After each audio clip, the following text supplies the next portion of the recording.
بسم اللہ الرحمن الرحیم۔ بے نسل لوگوں کی سب سے بڑی نشانی یہ ہوتی ہے کہ تم انہیں جتنا عزت دو گے وہ تمہیں اتنی ہی اذیت دیتے ہیں۔ اس دنیا میں کچھ رشتے صرف رشتے نہیں ہوتے، آزمائش ہوتے ہیں۔ جاہل کی بات کو برداشت کرنا آپ کی عقل کا صدقہ ہے۔ یاد رکھیں، آپ کو عزت وہی لوگ دیں گے جو اصل میں خود عزت دار ہوں۔ کسی کو کبھی دکھ مت پہنچانا، کیونکہ اس دنیا میں ہر عمل پلٹ کر آتا ہے۔ سوچ سمجھ کر بولا کرو، کیونکہ الفاظ آپ کی نسلوں کا تعارف کرا دیتے ہیں۔ انسان کی اکڑ تب تک چلتی ہے جب تک پکڑ نہیں ہوتی۔ کتنا برا ہے وہ شخص جو دو چہرے اور دو زبانیں رکھتا ہو۔ اس دنیا میں کسی کی اصلیت سامنے آنا بھی اللہ تعالی کی نعمت ہے۔ مایوس ہونا چھوڑ دیں، کیونکہ جو دروازہ زمین والوں کی سازشوں سے بند ہوتا ہے، لیکن اللہ اس سے بھی بڑا دروازہ اپنے فضل سے تمہارے لیے کھول دیتا ہے۔ لوگ کہتے ہیں کہ کردار پر بات آ جائے تو صفائی دینا ضروری ہو جاتا ہے، لیکن سچ بات تو یہ ہے کہ اگر کردار پر بات آ جائے تو پھر بات ہی ختم ہو جاتی ہے۔ کوئی احمق شخص آپ سے کسی رائے کا طلبگار ہوتا ہے تو اس کی آرزو یہ ہوتی ہے کہ آپ اس کو وہی رائے دیں جو اس کے ذہن میں ہے۔ اس دنیا میں جس چھاؤں سے عزت نفس زخمی ہو، اس چھاؤں سے دھوپ ہی بہتر ہے۔ پاک ہے وہ رب جو برداشت سے بڑھ کر دکھ نہیں دیتا، مگر جب سکھ دیتا ہے تو انسان کی اوقات سے بڑھ کر دیتا ہے۔ اس دنیا میں وقت کسی کا ادھار نہیں رکھتا، جو دو گے وہ سود سمیت واپس ملے گا۔ اے اللہ، تیرا میرا تعلق ہمیشہ برقرار رہے اور چھین لے مجھ سے وہ سب کچھ جو مجھے تجھ سے جدا کرے۔ سجدے سے نہ اٹھے دل، ایسا کوئی نمازی دے، مجھے عشق دے اپنی ذات کا، مجھے اس کن سے نواز دے۔ عشق وہ مقام ہے جہاں خدا آپ سے ملاقات کرتا ہے۔ ہم انسانوں کے دلوں کی عمارتوں میں کہیں بندگی نہیں ہے، اور پھر یہی لوگ مسجدوں میں خدا ڈھونڈتے ہیں۔ وہ شخص قابل مبارکباد ہے جو مرنے سے پہلے مر گیا، یعنی اس کو دنیا کی اصل کا پتہ چل گیا۔ اولاد کو اگر آگے بڑھانا ہے تو اپنی زندگی سے تانے نکال دو۔ ٹوٹی ہوئی چیزیں جڑ کر بھی پہلے جیسی نہیں بن جاتی، اس لیے کچھ بھی توڑنے سے پہلے بس اتنا یاد رکھ لیجئے گا،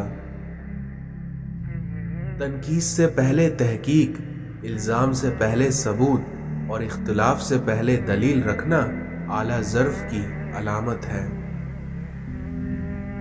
اس دنیا میں ہم لوگ نیک بننا نہیں بلکہ صرف نیک دکھنا اور نیک کہلانا چاہتے ہیں، اور یہی منافقت کا سب سے اعلیٰ درجہ ہے۔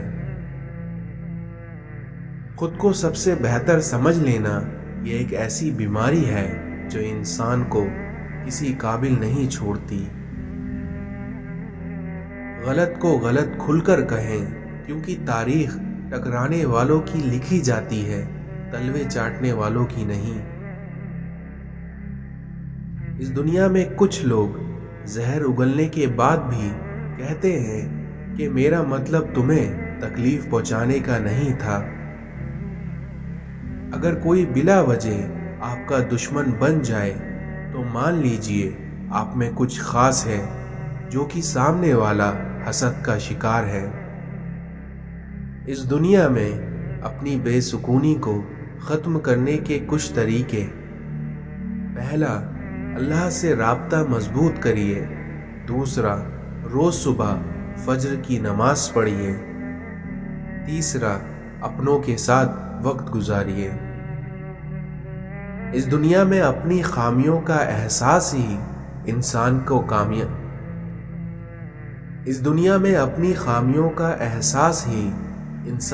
کامیابی کی طرف پہلا قدم ہے۔ جب آپ کسی کا اچھا کر رہے ہوتے ہیں تب آپ کا بھی اللہ کہیں نہ کہیں اچھا کر رہا ہوتا ہے۔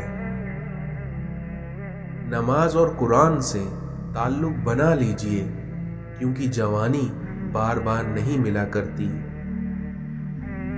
جو انسان سجدے میں روتا ہے اسے اللہ تقدیر پر کبھی رونے نہیں دیتا، اور اس دنیا میں جب اللہ دینے پر آتا ہے تو تمہارے مخالف کو بھی تمہارا وسیلہ بنا دیتا ہے۔ اسلام اتنا خوبصورت مذہب ہے کہ غور سے اذان کی آواز سننے سے ہی دل کو سکون مل جاتا ہے۔ جس کتاب میں عورتوں کو پردے کا حکم ہے، اسی کتاب میں مرد کو نگاہ جھکائے رکھنے کا بھی حکم ہے۔ اس دنیا میں کسی کی اصلی شخصیت دیکھنی ہو تو اس سے اختلاف کر کے دیکھ لو، کیونکہ اختلاف شخصیت کو بیاں کر دیتا ہے۔ اس دنیا میں زبانوں کے پیچھے مت چلو، کیونکہ کوئی تمہیں ایسی کہانی نہیں سنائے گا جس میں وہ خود غدار ہو۔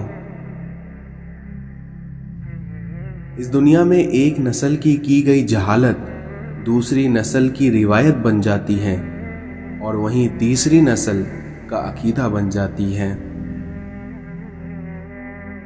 حضرت علی نے فرمایا کہ تنہائی میں گناہوں سے بچو، کیونکہ اس کا گواہ خود اللہ تعالی ہوتا ہے۔ جب گناہوں کے باوجود رب آپ کو عزت کی نعمت مسلسل دے رہا ہو تو ہوشیار ہو جاؤ، اور اس بات کو یاد رکھو کہ تمہارا حساب عنقریب سخت ترین ہونے والا ہے۔ بے شک عقل مند آدمی وہ شخص ہے جو اپنی نفسانی خواہشات کو روکتا ہے اور غصے کے وقت اپنے جوش کو مٹاتا ہے۔ زندگی تھکا دینے والی چیز ہے، اور جب تم تھک جاؤ تو اپنے رب کو یاد کر لیا کرو، کیونکہ سکون تو صرف اللہ کے ذکر میں ہے۔ جب تمہیں لگے تمہارا کوئی نہیں ہے تو آسمان کی طرف دیکھنا، کیونکہ وہاں وہ ہے جو ہمیشہ سے تمہارا تھا اور ہمیشہ تمہارا رہے گا۔ جب خواہشات اللہ کی رضا کے لیے چھوڑ دی جائیں تب دعائیں فوراً قبول ہو جاتی ہیں۔ آسانی کا انتظار کرنا بھی عبادت ہے، کیونکہ آزمائشیں ہمیشہ نہیں رہتی۔ ضمیر انسان کے اندر خدا کی بہت دھیمی مگر واضح آواز ہے۔ کبھی بھی کسی کو اپنے ساتھ زبردستی باندھے مت رکھنا، کیونکہ آپ کا ایسے کرنے سے ان کی ساری توجہ آزادی کی طرف ہوگی۔ کشتی بھی بالکل رشتوں کے جیسے ہوتی ہے، کیونکہ جب تک چھید نہ ہو آرام سے چلتی رہتی ہے۔ ضروری نہیں ہے کہ کچھ غلط کرنے سے ہی دکھ ملے، کیونکہ کبھی کبھی آپ کو حد سے زیادہ اچھے ہونے کی بھی قیمت چکانی پڑتی ہے۔ سیدھے درخت اور سیدھے لوگ سب سے پہلے کاٹے جاتے ہیں۔ تکلیف انسان نہیں ان کے لہجے دیتے ہیں، اور کبھی کبھی انسان کے الفاظ ایک ہنستا بستا انسان مار دیتے ہیں۔